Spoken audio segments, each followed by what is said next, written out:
चित्रलेखा अनिल जैन बुड़वाड़ा महाराष्ट्र से अपनी शंका रख रही हैं। मुनि के 32 अंतराय कौन से हैं और 46 दोष रहित होते हैं, वह 46 दोष कौन से हैं? मुनि के 32 अंतराय और 46 दोष, इन दोषों का ज्ञान जो है श्रावक को भी जरूर होना चाहिए, क्योंकि वह श्रावक मुनिराजों को आहार दान देते हैं। तो उनको ज्ञान होगा तो वो भी उन दोषों को टालने का पूरा प्रयास करेंगे और करते हैं। कोई भी श्रावक ऐसा नहीं सोचता कि अंतराय हो, वो अंतरायों को टालने का पूरा प्रयास करते हैं। 32 प्रकार और 46 प्रकार के जो दोष हैं वो आपको मूलाचार, अनगार धर्मामृत आदि अनेक ग्रंथों में पढ़ने को मिल जाएंगे। आप उससे वहाँ से पढ़ें। 32 अंतराय में 2-4 अंतराय तो आपको पता ही है, जैसे बाल आ जाना, कोई जीव आ जाना, किसी बच्चे के रोने की आवाज़ आ जाना, अंजलि में कोई नख हड्डी आदि का आ जाना, अंजलि का छूट जाना, पैरों का मुड़ जाना आदि अनेक प्रकार से 32 प्रकार के अंतराय होते हैं। 46 दोष में भी जो श्रावक संबंधी 16 प्रकार के दोष उत्पन्न होते हैं, मुनि संबंधी भी 16 प्रकार के दोष उत्पन्न होते हैं, और अंगार आदि और भी इस प्रकार से दोष हैं। उनको आप शास्त्र से पढ़िए।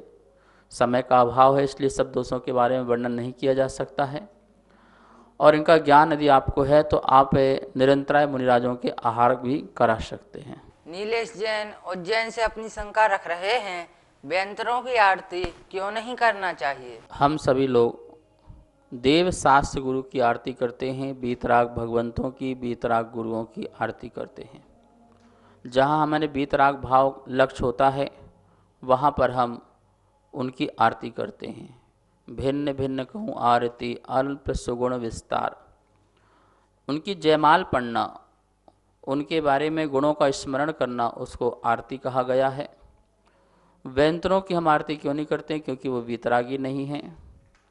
हाँ, जैसे आप अपने घर में आए हुए दामाद की आप आरती उतारते हो तो वहाँ पर आपका सम्मान धर्म का नहीं होता है, ऐसे ही कोई सम्यक दृष्टि देवी देवता यदि आपके यहाँ आते हैं, मंदिर में आते हैं, तो आप भी उनका सम्मान के लिए आरती उतार देते हैं, जैसे आपने दामाद की उतारी। लेकिन वो भाव नहीं होता जो भाव बीतराग भगवान का होता है, जो भाव हमारे अरहंतों के प्रति, सिद्धों के प्रति होता है।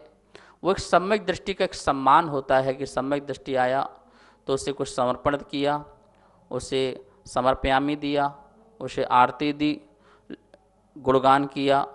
सम्यक दृष्टि हैं, आप परमात्मा के भक्त हैं, सेवक हैं, रक्षक हैं, इस प्रकार का सम्मान उद्देश्य से आपने वो सम्मान किया।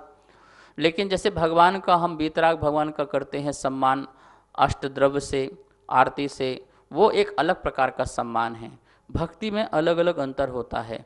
हम एलक छुल्लक जी को नमस्कार करते हैं तो उस समय हमारी भक्ति कुछ और होती है। हम जब मुनि को नमस्कार करते हैं या मुनि की पूजा करते हैं तो उस समय हमारी भक्ति कुछ और होती है। जब हम साक्षात तीर्थंकर की भक्ति करते हैं तो उस समय हमारे भाव, पूजा, सम्मान की पद्धति कुछ और होती है। तो डिफरेंट डिफरेंट जो परिणाम होते हैं। माता पिता की भी आप आरती उतारते हैं और चढ़ाते हैं, उस समय उपकार की दृष्टि होती है। सम्यक दृष्टि को भी अभी आप आरती और या अर्घ समर्पित करें तो वहाँ पर आपको धर्मात्मा के प्रति जो भाव है उसका भाव वहाँ पर आपका है।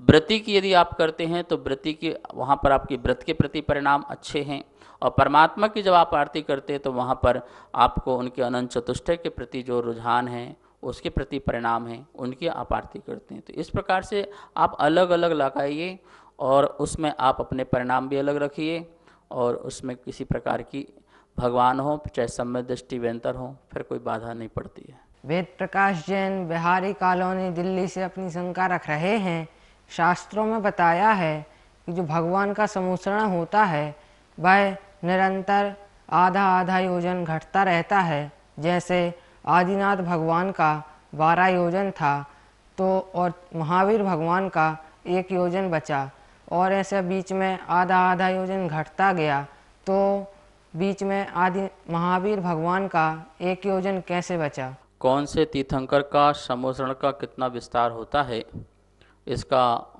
सा प्रमाण त्रिलोकपणति में मिलता है। त्रिलोकपणति में लिखा हुआ है कि आदिनाथ भगवान का 12 योजन का समोषण, और जैसे शरीर की अवगाहना कम हुई तो महावीर स्वामी का जो समोषण था वो 1 योजन विस्तार वाला था। आदिनाथ से नेमिनाथ तक आधा आधा योजन कम करते जाइए, तो 11.5, फिर 11, फिर 10.5, फिर 10, ऐसे कम करते जाइए। नेमिनाथ तक भगवान तक वो आधा आधा योजन कम करना है। 1 योजन जो होता है वो 4 कोश का होता है। जैसे आदिनाथ भगवान का 12 योजन का है तो 12 चौको 48, तो 48 कोश का विस्तार वाला वह समोषण हो गया। अब उसमें 2 कोश कम कीजिए तो दूसरे तीर्थंकर का हो जाएगा 46 कोश का, फिर 2 कम कीजिए तो 44 का। ऐसे कम कम करते करते कहाँ तक लाना है? नेमिनाथ भगवान तक लाना है। नेमिनाथ भगवान का जो बचेगा वो 1.5 योजन का अर्थात 6 कोश का बचेगा समोषण। मतलब नेमिनाथ भगवान का समोषण जो है वो 6 कोश का था, अर्थात 1 योजन 2 कोश। पारसनाथ स्वामी में आधा नहीं करना है, योजन का 1/4 भाग कम करना है, अर्थात 1 कोश कम करेंगे तो 1 योजन 1 कोश का पारसनाथ स्वामी का समोषण, और 1 कोश और कम कर देंगे तो महावीर स्वामी का 1 योजन का अर्थात 4 कोश का समोषण का विस्तार हो जाएगा। तो इस प्रकार से आधा आधा जो कम करने की बात कही है, 2-2 कोश कम करने की, वो नेमिनाथ भगवान तक करना है। इसके बाद योजन का 1/4 भाग कम करना है पारसनाथ में और महावीर स्वामी में, तो वहाँ पर हो जाएगा 1 योजन 1 कोश, और बाद में महावीर स्वामी में 1 कोश कम होगा तो 1 योजन बचेगा। इस प्रकार से ऐसा व्यवस्था समोषण की आगम में आती है। सुनीता जैन बंडा मध्य प्रदेश से अपनी शंका रख रहे हैं, क्षायक सम्यक दृष्टि जीव जब उपसम श्रेणी चढ़ता है तो उसके कितने प्रकृतियों की सत्ता होती है? क्षायक सम्यक दृष्टि जीव उपसम श्रेणी को जब चढ़ता है तो उसके सत्व में 139 प्रगतियां जो हैं सत्व रूप में रहती हैं, सत्ता रूप में रहती हैं। 139 146 प्रगतियां होती हैं सत्व रूप, उसमें से अप्रमत्त गुण स्थान में 146 प्रगतियां होती हैं।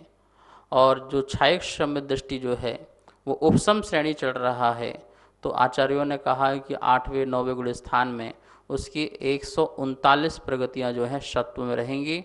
उसके पास क्योंकि दर्शन मोहिनी की 3 आदि भी नहीं है, अनंतमंदी की भी नहीं है, तो इस प्रकार से उसका अभाव रूप से है, ऐसा शास्त्र आगम में जानना। सभी स्वाध्याय प्रेमी बंधुओं को सादर जय जिनेन्द्र। आगमधारा शंका समाधान निरंतर पारस चैनल पर प्रसारित हो रहा है, जिसके पुण्यार्जक बनने का लाभ आप सब प्राप्त कर सकते हैं, जिसकी राशि 1 दिन के लिए 2100 रुपये और 1 महीने के लिए 11,000 रुपये की राशि रखी गई है। आप नीचे दिए नंबर पर संपर्क कर सकते हैं। आपका नाम पारस चैनल पर प्रसारित किया जाएगा। जय जिनेन्द्र।